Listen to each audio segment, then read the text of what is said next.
গাজায় যুদ্ধবিরতিতে সম্মতি জানিয়েছে ফিলিস্তিনি স্বাধীনতাকামী সংগঠন হামাস। একই সাথে যুদ্ধবিরতির জন্য যুক্তরাষ্ট্রের নবনির্বাচিত প্রেসিডেন্ট ডোনাল্ড ট্রাম্পকে ইসরায়েলের উপর চাপ প্রয়োগের আহ্বান জানিয়েছে গোষ্ঠীটি। এর মধ্যে গাজায় ইসরায়েলি হামলায় একদিনে প্রাণ হারিয়েছেন আরও ৪০ জন।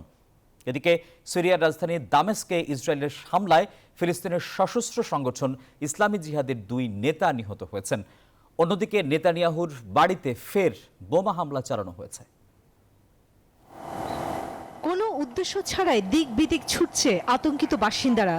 গাজাবাসীর আর্তনাদের শব্দে ভারী হয়ে ওঠে শরণার্থী শিবির আল শাতির পরিবেশ। ইসরায়েলের বর্বর হামলার পর ধ্বংসস্তূপ থেকে স্বজনদের উদ্ধারের চেষ্টা করছেন কেউ কেউ। স্থানীয় সময় শনিবার গাজায় শরণার্থী শিবিরে শক্তিশালী বোমা হামলা চালানো হয়। এই ঘটনায় বেশ কয়েকজন নিহত হয়েছেন, আহত হয়েছেন অনেকে।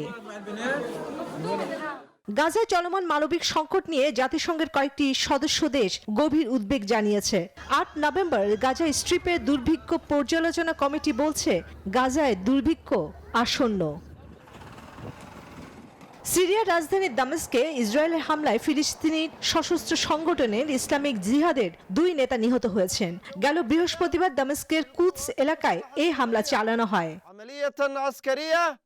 এদিকে ইসরায়েলের প্রধানমন্ত্রী বেনিয়ামিন নেতানিয়াহুর বাসভবন লক্ষ্য করে ২টি ফ্ল্যাশ বোমা নিক্ষেপ করা হয়েছে। স্থানীয় সময় শনিবার ১৬ নভেম্বর ইসরায়েলের উত্তরাঞ্চলের সিজারিয়া শহরে নেতানিয়াহুর ব্যক্তিগত বাড়িতে এই হামলার ঘটনা ঘটে। ঘটনাটিকে গুরুতর বলে বর্ণনা করা হয়। শুধু যুদ্ধবিরতির প্রস্তাব পেশ নয়, সিদ্ধান্তের প্রতি সম্মান দেখালে যুদ্ধবিরতিতে প্রস্তুত বলে জানিয়েছে হামাস।